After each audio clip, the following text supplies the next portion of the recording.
said, I'll go pink on the cymbal. And so we told Joe Garcia. Fortunately, nobody told Elvis about it, because when we did it that time, he went across the stage and doing his karate chops, and he got down and went, pink.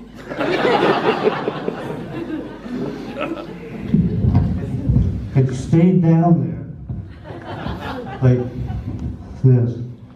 And he looked back at us like, I'm going to do this again, and you guys better pay the biggest chord there ever was. Anyhow, he started back again, and Ronnie started following him with his drums and stuff, and Elvis came back across stage. And I looked over at Ronnie and Joe Garcia. Should we do this again one more time? They went, no, and he got his hand down. Everybody played the biggest chord there ever was. And Elvis got the last laugh because he never ever mentioned it to us, ever. Never said a word about it. Here we played this joke, made him look foolish, and he never said a word about it. So, yeah, that was my Elvis. That was the guy that I loved. He was wonderful. So anyhow, that's we're going to do a question and answer period. My hearing is really, really bad, and so from your loud music. So we're going to try and answer some questions, and if you have them, and then going to go back. I brought some books, and all the proceeds from the books and the photos and everything will go to the cancer research people. Yeah, thank you for coming out.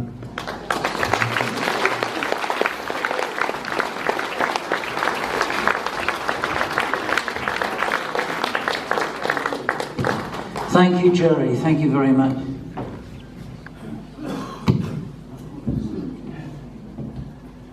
By the way, it's I live in Scotland now. But coming down here, I notice it's a few degrees cooler here.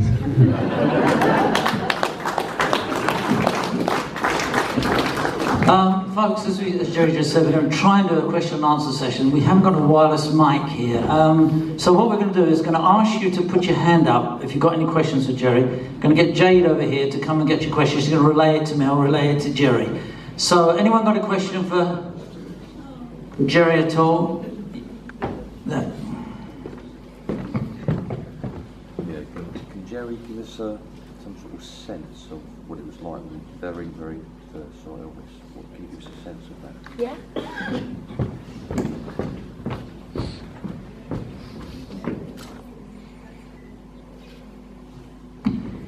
Jerry, the question is, the first time you ever met Elvis, your impression, your experience, of course you knew about Elvis, of course.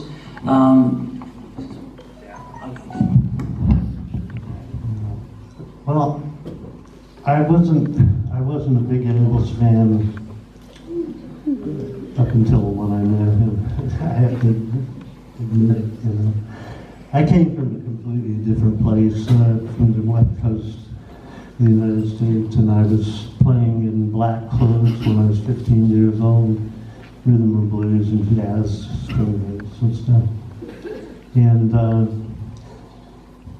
James Burton called me, and I had worked on an album or two with James, and I didn't even remember who he was, but he called me up and he said, Elvis Presley's putting a group together.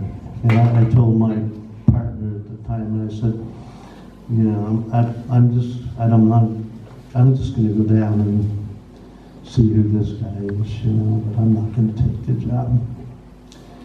So I went down to the rehearsal the first time I saw him.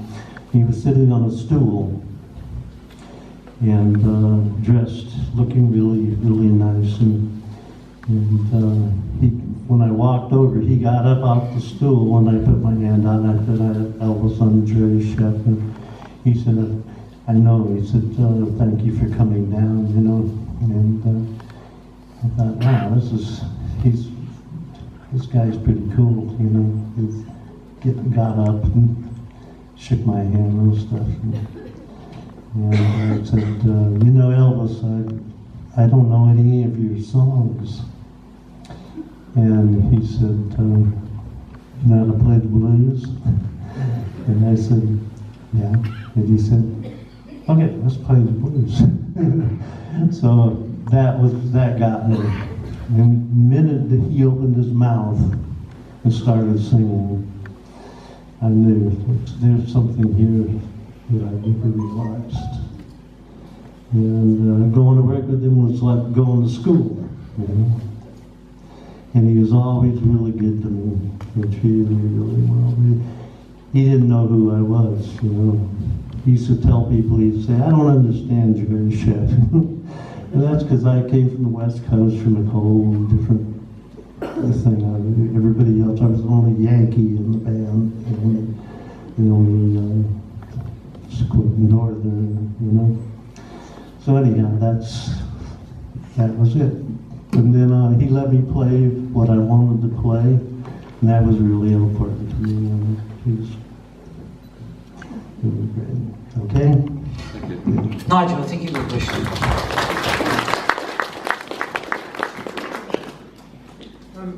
Jerry started out on the double bass, and then he changed to the bass guitar. Why did you do that, Jerry? Oh, I got that. You got that? Yeah. Jerry, our friend Nigel, he's asking that you started out on the stand-up bass and you changed to electric bass. Was there any particular reason why you changed from stand-up to the Fender bass? Well, I didn't completely change.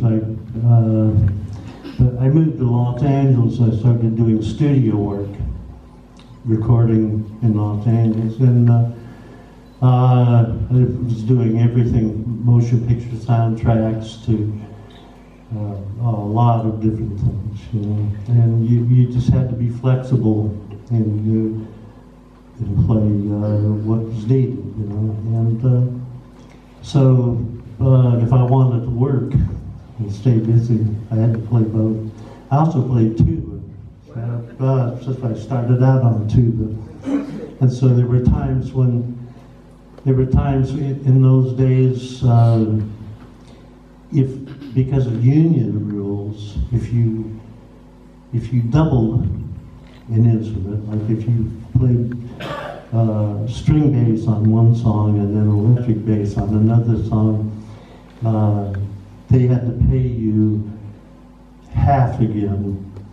If they had hired 2 bass players, they would have to pay 2 whole union prices, you know. So sometimes I was able to get 2 doubles, 3 play all 3, and make the money, you know. So yeah, that out of necessity. You know. Thank you. Got a question, Michael. Got a question over there in the centre there.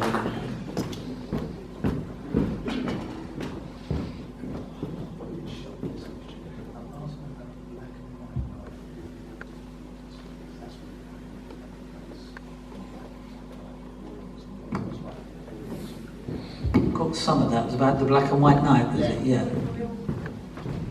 What's the actual question?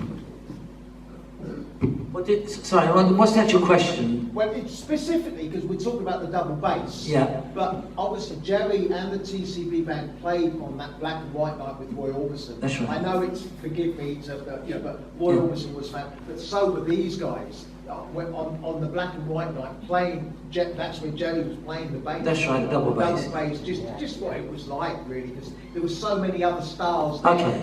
The black and white night, the Roy Orbison show you did, and there were so many people. Basically, what Michael's asking is, what was that experience like? Because there was so many, everybody on that stage was where it was, the TCB band, there was Roy Orbison and Bruce Springsteen, I think Elvis Costello, and also. What was that like for you, that experience? Well, it was wonderful in most ways, you know. Orbison was really nice, man. We rehearsed 3 nights with him, just the band and him to be done in him. And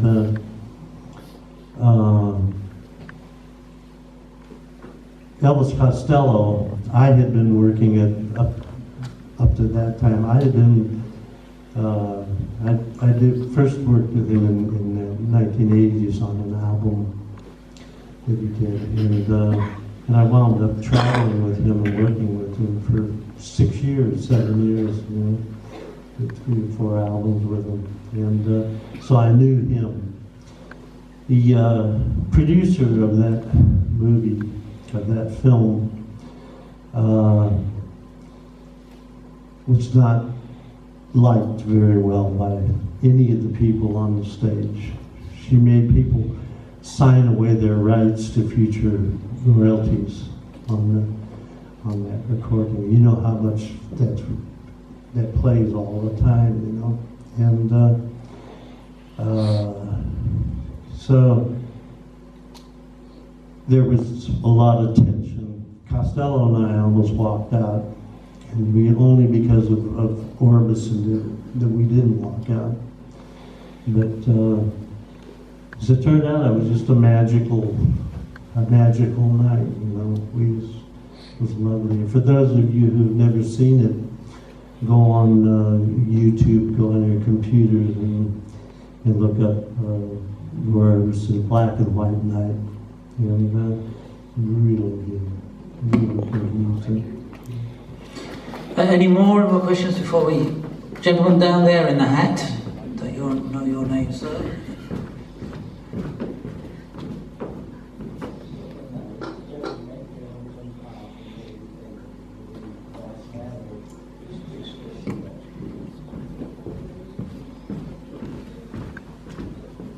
Oh, right. Okay. Gentleman wants to know what was your impression of Colonel Parker? Did you have any dealings with him? What was your opinion, Jerry? Okay, I'll tell you a story about the Colonel. And I think this will answer your question. We got up to Las Vegas to rehearse for the opening show there. And I was playing a slot machine, 25-cent progressive jackpot machine. And I had only met the Colonel once, and that was at MGM in Los Angeles when we did some rehearsals there. And the Colonel walked up and he had a couple of his buddies from RCA, and they had obviously hit a big jackpot on the other side of the casino. They had these buckets full of money. And so the Colonel said, boys, he said, I want you to meet Elvis's new bass player, Jerry Sheff. You know? And I shook their hand, and they were very nice, you know. And so anyhow, when they got ready to leave, one of them took his money and dumped it into the bottom of my machine. And so the Colonel and the other man did the same thing. I counted it later, it was over $1,000, which in 1969 was, what, like 5,000 now, you know? I thought, this is going to be the best job I've ever had. This is going to be great. So the next day, I was in the dressing rooms, going down the hallway. There was nobody else down there, and I was walking along, and the Colonel came out of the door, and he walked down the hallway and did one of these things on me. Never, didn't say a word, didn't look at me, just walked past me like this. I thought, wow, what did I do, you know? I thought it was all my fault, you know?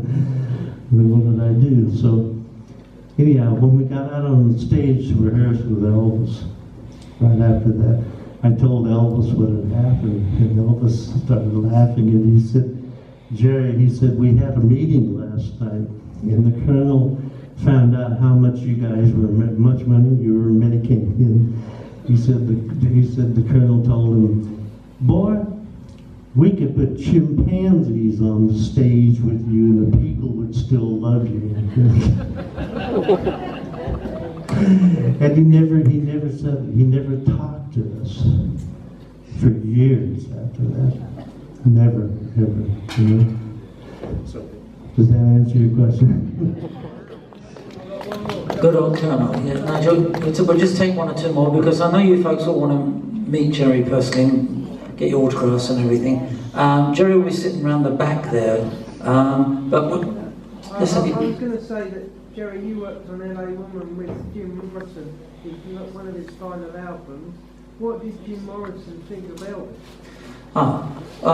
Nigel is saying that you worked on the Doors, Jim Morrison's final album. Yeah, LA Woman. LA Woman. Yeah. Did Jim Morrison ever talk to you about Elvis? Do you have an opinion on Elvis at all? You know something? I don't remember anything about any of that.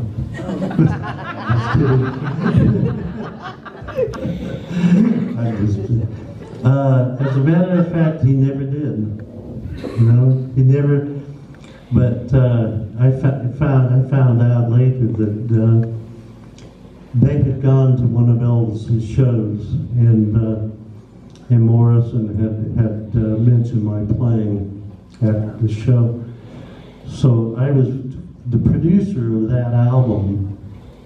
Was producing another album that I was working on at the time, and when Morrison had mentioned that, they